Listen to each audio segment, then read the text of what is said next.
move on, we have another group that's been studying food and livelihoods with Shauna Bulger from Dartmouth.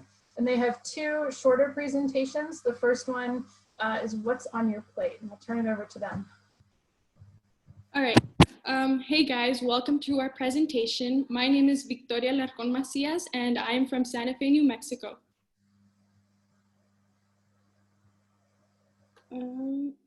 Hi everyone, my name is Kikai Del Mendo and I'm from Hawaii. Hi, my name is Kira McLeod and I'm from Plano, Texas. Hi, my name is Miriam Scott and I'm from Eagle River, Alaska. And I'm Money from Denver, Colorado.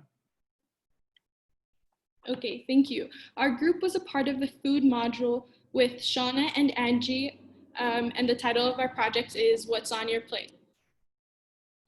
Yeah, so for some background on our research, we wanted to study the relationship between traditions, culture, food, and the carbon footprints that comes from commercial airlines, shipments, and other modes of transportation.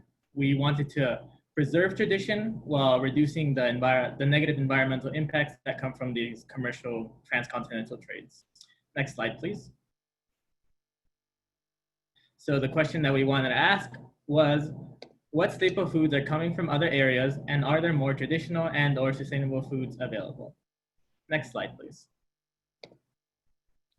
So some of the methods we used was call our local grocery stores and see their most popular items such as fruit and vegetable produce and non-perishable food items, as well as animal products. So towards the end, we gathered the data and analyzed our most popular items in our regions by using word clouds and calculating the foods at miles.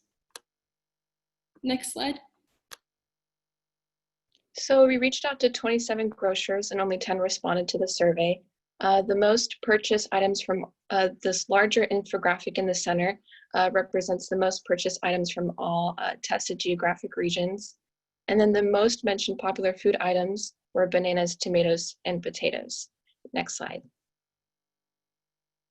And we further broke down the larger infographic into smaller geographic regions so we could calculate the food miles. And food miles are the miles that a food item is transported during the journey from producer to consumer to show CO2 emissions that contribute to climate change.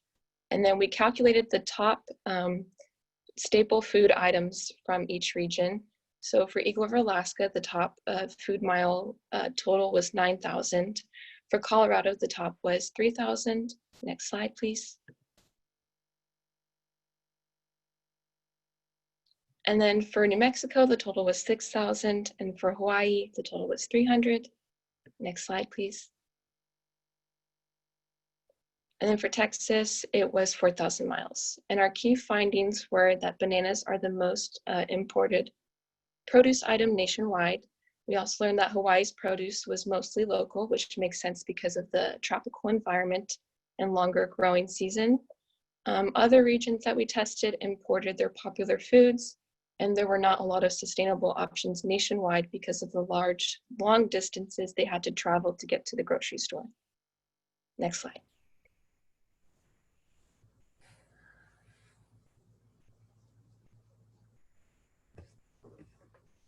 Hi everyone, again my name is Kikai and I'm going to be talking a little about sustainable options with respect to our food and where it comes from.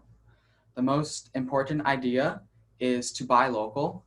Buying local is the most effective way to decrease your food miles or decrease the distance that your food takes to get to your plate. And buying from local businesses reduces the carbon footprint of your food, and it also supports local farmers. Next slide, please.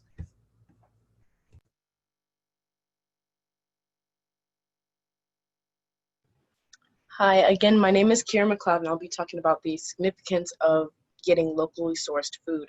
So first off, it helps the environment. So the distance that it takes imported food or food that is not grown locally to get to the grocery store has significantly more food miles than locally sourced food, which increases CO2 emissions and increases the carbon footprint and greenhouse gases. So by getting locally sourced food, we can cut down on that. Also, locally sourced farms tend to use less pesticides depending on the crop.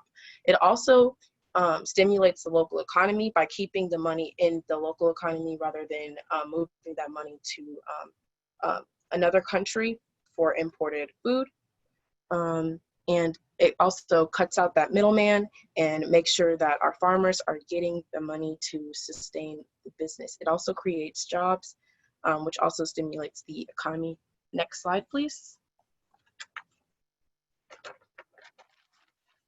So for the conclusion, we figured out that our most top produce from our general areas were imported from out of the country. So our top, especially bananas, which were from Ecuador, and which I said earlier, that increases the emissions when compared to the emissions to the local travel. For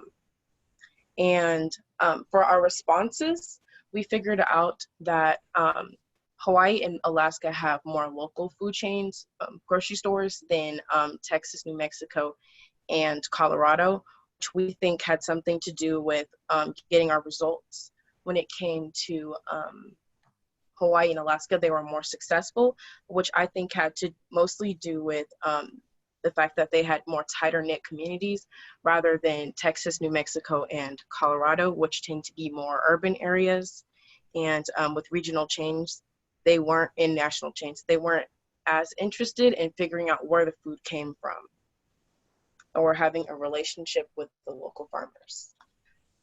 And so we think something we do differently next time is give the survey online for stores to fill out instead of calling them, because it seems kind of solicity, and it was a little bit awkward to get a hold of them because of the times that we called them at. So we would do that. Next slide, please. Thank you, everyone who helped to make this amazing program possible. We want to thank the Greenland, Denmark, and USA teams and educators for creating a diverse learning environment, and as well as a huge thank you to Shauna and Angie who helped lead our group. And we hope you learned more about the importance of food sustainability. Thank you so much. So maybe we can do a very quick round of applause before moving right on to the next food presentation. We'll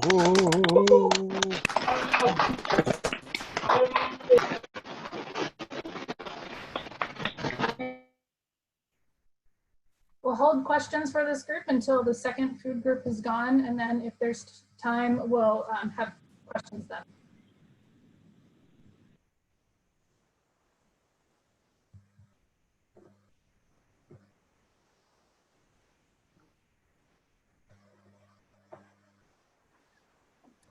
Yes, we are Emily, Inoko, Julia, and Omar, and our title is How to Value Surrounding Food Chains Between Generations. Next slide, please.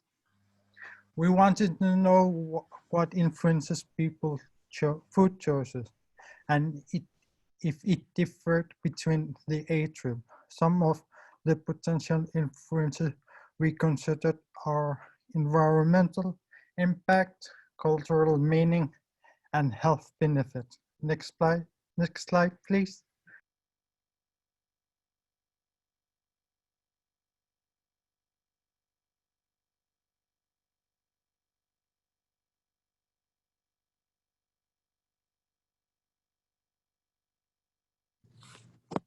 So the first factor we looked at was cultural impact, and the ability of, maybe traditional or family recipes, as well as just culture in a broader sense and regionality to determine what people eat. Next slide. The second impact we looked at was health, and we thought it was going to dramatically change your diet because it helps you reach or maintain healthy weights, reduces your risk for chronic diseases, and promotes your overall health. So we thought this would be pretty different between the age groups, but we were surprised. Next slide. We also looked at environmental impact, which the previous group focused quite a bit on. So kind of a fun fact is that livestock and their byproducts account for 51% of all worldwide greenhouse gas emissions. So that's specific to, of course, animal byproducts and animal products. But as we learned from the previous group, local produce also has really good sustainability measures compared to imported. Oh, next slide. So the method we used was the Q method, and you can go to the next slide if you'd like. So in the Q method, you have participants rank their agreement or disagreement with a statement. So we averaged out people's agreement and disagreement using a point system. So if the mean was positive, that means they in general agreed with the statement. If the mean was negative, that means they in general disagreed. And of course, the closest to 0, the less opinionated and the more neutral they were. Next slide. So the data for culture, the statement that we put was, I choose my food based on its cultural values, family, and or traditional meaning to me. And for the people under 18, around 88% of them were either neutral or disagreed that their diets were influenced by their culture, while 80% of the 60 plus people agreed or strongly agreed that they chose foods based on their cultural values. And as you can see on the top, the mean was negative 0.18 and the over 60 mean was 0.90. Slide. Next slide. So for the next Q statement, we said, I choose my food based on its health benefits and or because of my dietary restrictions. So this included health benefits that you just wanted to be healthier, or if you had gluten allergies or some kind of health condition. So under 18, the mean was 0.0, and for over 60, the mean was 0.7. And this was really surprising to us because they were so close compared to the other ones. Next slide. Environmental impact had the largest discrepancy in means. So the statement was, I choose my food based on its environmental impact and or contribution to climate change. The under 18 group generally agreed with a mean of 0.75, and the over 60 group generally disagreed with this statement with a mean of negative 0.4.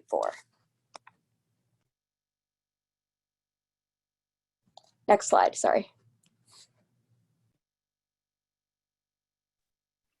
So here are our findings. For the cultural side, as we said earlier, 80% of people agreed that culture did affect their diets if they were on the older side of the generation, while younger people slightly disagreed that culture impacted their food choices.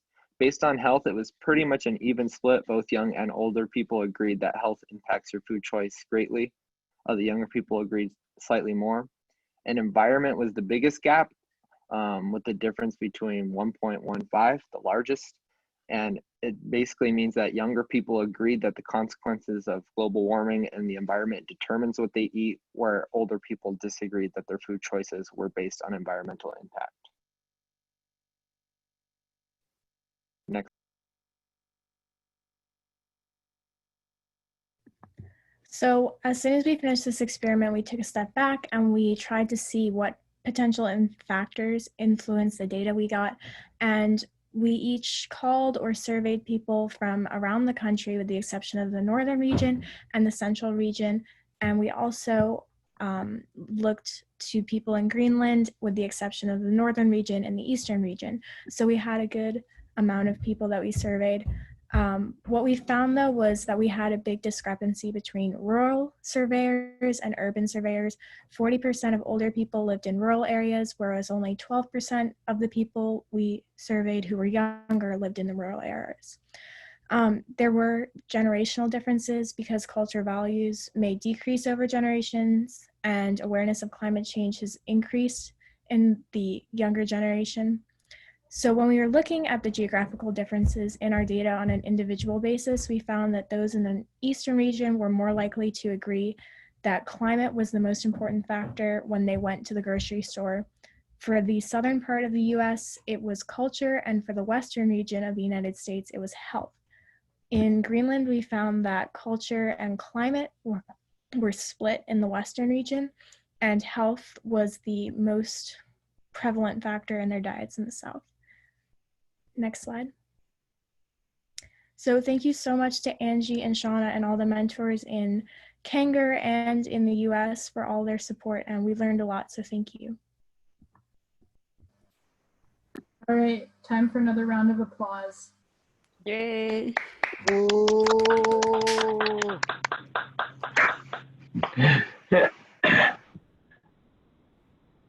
Thank you so much.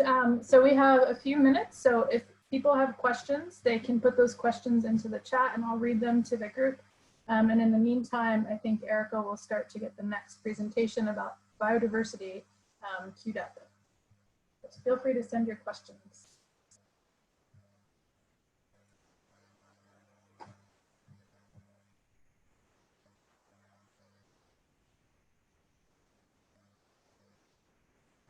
There's a question from Celia to the food groups. How did you survey people and who did you survey? We surveyed people through Google Forms. So we created like 5 questions. And then before those 5 questions, we asked what their age was and where they lived geographically. And then after that, we were able to just take the responses from that and put them into graphs and stuff and such. And we only asked exclusively under 18 and over 60.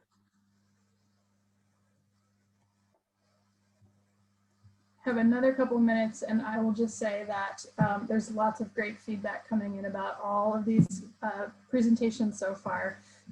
So great job, everyone.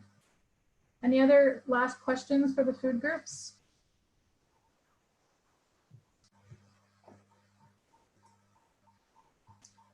Clara has a question and she would like to know from the first group who presented, how would you relate what you learned to the Arctic?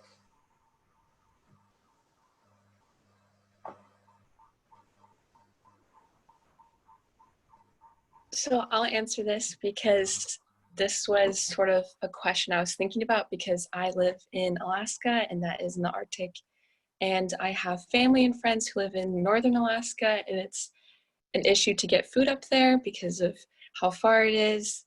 And there's nothing that grows in like Uktiavik, which is complete ice. So what I learned from this is it's best for like the Arctic to either transport food from their region that's local, but there isn't a whole lot that we can do. Maybe in my region, we have greenhouses, which are sustainable options, but that's sort of like it.